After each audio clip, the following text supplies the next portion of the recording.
mel lan lañ ko mën a. waaw léegi daal non loolu xaaral ma dugg ci li ma wax ak Samba Ndiaye ba pare loolu analyse la. waaw léegi man bi ma waxee loolu nag vraiment ma ne ko ah Samba di bi ma lay woo man ginnaaw yàlla maa ngi lay maanaam maa ngi la woowoon ngir bëgg laa convaincre nga démissionné parce que gisoon naa ne mooy li gën a gaaw te dañoo jëm ci campagne te militants yi mer nañ mais nag li nga ma wax nii léegi nii bi may taxaw fële moom laa doon waxalaat ma ne ko est-ce que li nga ma wax nii sa akulaay taala ñii la demee mu ne man ñii la demee ma ne ko kenn mosulaa épinglé ci rapport bu dul boobu mu ne ma déedéet ma ne ah kon de dinaa ko wax sénégalais yi sa version bii en attendant yow nga génn nga leeralal sa bopp. li nag li ma ci jublu mooy maanaam coow dafa bari man nag yàlla def na xaw ma Samba Ndiaye ci àdduna mais woo naa ko téléphone parce que damaa jàppoon ne ki ma war a waxal mooy ki ko fi dugal nga xam ne dañoo bokk parti mu dugal ko fi muy Balla Moussa ma woo Balla Moussa ne ma xaw ma ko ma gis ne kon erreur mi ngi tàmbalee am parce que ñun ñu ngi naan Balla Moussa moo ko fi indi ñii ne Mimi Touré moo ko fi indi ma ne kon lii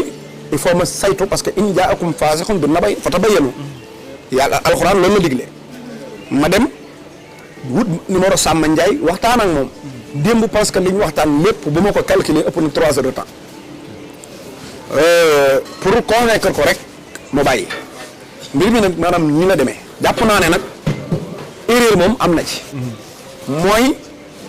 benn erreur mooy ñi ñu wax ne ñoo ko proposé wuñ ko loolu erreur ñaareelu erreur bi mooy vidéo bi mu wax ne dafa am ko traité Diomaye góor jigéen wax ju ñaaw jooju ma ne nee na vidéo bi nga xam ne daa am wax ju ñaaw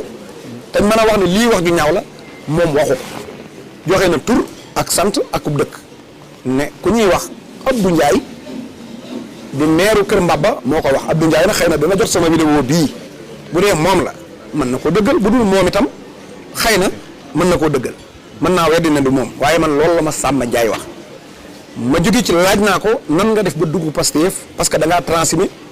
wax dëgg yàlla man mënumaa jàpp ne docteur Abdourahmane Diouf transhumant la te benn patriote du wax ne docteur Abdourahmane Diouf transhumant la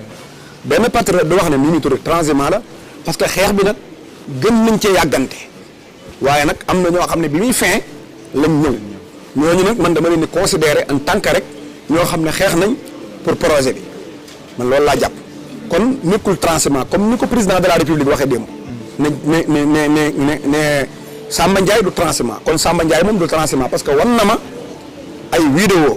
man sax bu ma mënoon a dugal vidéo ci direct bi dama lay woon vidéo bi nga xam ne yónnee na ma ko ceeg mu ci nu Mbàkke ba ak yoo xam ne moom ci boppam moo nekkoon ci àll bi yor photo yi Diomaye di campagne kon kooku du transhumant beneen bi ci des mooy est-ce que dañ koo defal enquête de moralité defal nañ ko mais enquête de moralité yaakaaruma ni post Facebook yeeg émission yi nga mas a def yépp ci la bokk parce que man maa ngi nii damay nekk ci actualité yi guddeeg bëccëg mais xaw ma woon Samba Ndiaye mosuma seetaan benn émission te pourtant yónnee na ma vidéo boo xam ne wala ñaari émission yoo xam ne benn bi mi ngi ko def ci bi Diomaye defee biñ génnee programme Pastef bi mooy li ñuy wax le procès moom def na benn émission 2STV di leeral entre PSE ak plan Sénégal émergent ak projet bi lan moo leen wutale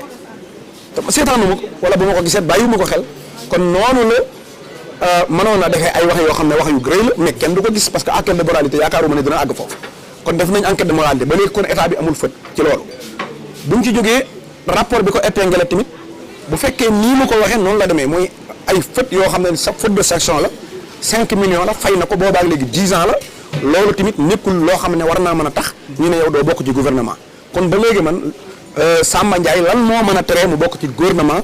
vraiment ci loo xam ne ci loi lañ koy teg gisaguma ko bu dee nag ci moral mooy waxoon na Sonko wax ju ñaaw ak yooyu loolu leneen la loo xam ne ah man mën naa cee bokk gis-gis ak patriote yu bari mooy nit ñi nga xam ne dañ doon toog ci plateau yi di yàq deru Sonko waruñ bokk ci gouvernement bi kooku suma gis-gis la mën naa ko gis mën na maa gis ne itam comme doon na ko wax te yàlla def na teel naa bàyyi ba ànd ak Diomaye ba Diomaye falu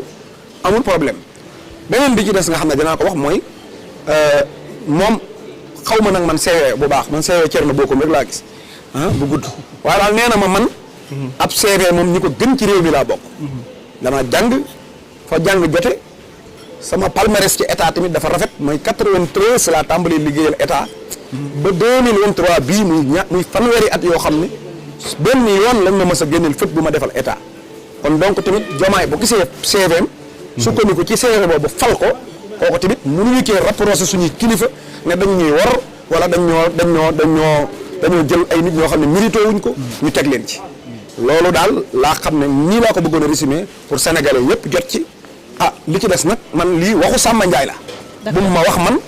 ma gëm ko wala boog du ma ne gëm naa ko sax wala gëwuma ko waaye daal nii la ma ko waxee ma waxaat ko sénégalais yi ñoom nag ñooy apprécier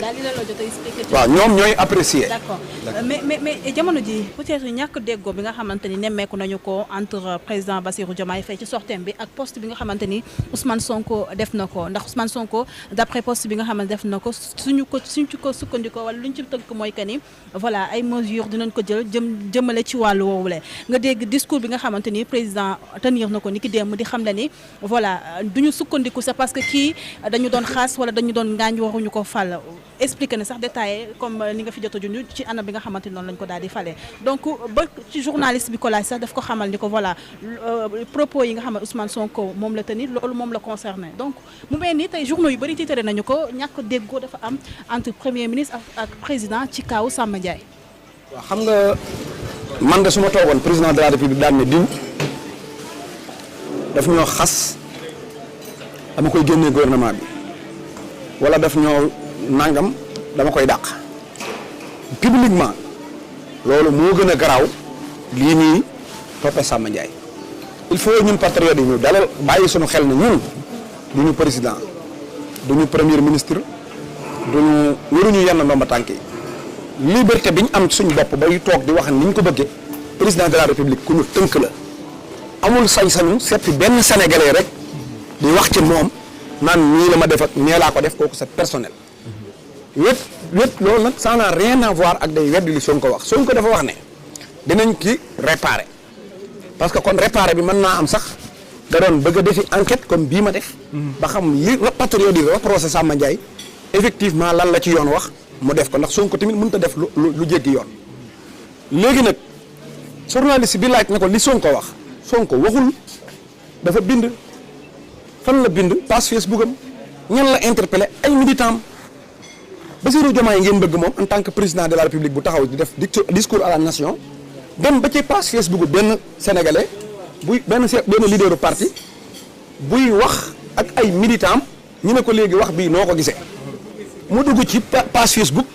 dugg ci ay militant naan waaw nii lay demee naa lay demee lii la déedéet kooku da koy bàyyeek waa parti am ak waa militant mais li état wax yoon wax loolu la président mën a wax il faut ñu distinguer Sonko dafa wax ak ay militants yi mer diggu leen dara dinañ réparer la wax président de la république di wax ak sénégalais yi soo ko nee jógal ci sénégalais yi nga dem ci waxu Sonko kooku yaa ngi koy yóbbu ci Facebook yaa ngi koy yóbbu ci parti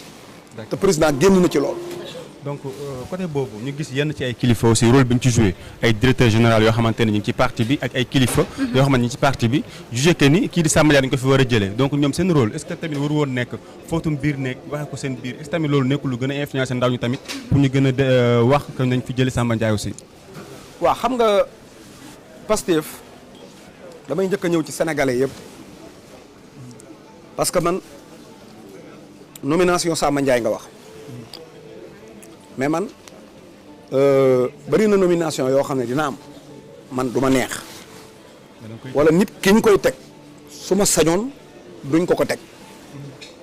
parce que man bi nomination yi amee avant Samba Ndiaye di am yàlla xam na ko bi ma naqari man mooy nomination maître Abdoulaye Tall maître Abdoulaye Tine maître Tine avocat man maître Tine dama jàpp ne maanaam li may wax nag man na concerné damaa jàpp ne man su fekkee dañoo bëgg a fal loo xam ne ci loi la jëm waruñu woon a fal maître Abdoulaye Tine parce que musul bokk ci pôle avocat Sonko yi te musul défendre bañ na ko ba moom moo doon théoriser Diomaye buñ ko falee mu nekk kaso du falu parce que kon dañ koy defal vacances nu mu tuddati président assemblée Modou Mame Diop mooy nekk président ñu defaat yeneen élection parce que Diomaye daa nekk kaso du falu maître Abdoulaye Tine ko wax donc kooku bu tourné waatee ñu fal ko man d'accorduma ci loolu du jeex nomination yii nii bëri na ci yoo xam ne man neexuma waaye nag man duma président duma premier ministre am naa sama gis-gis su ma waxee sama aqullahi taala nomination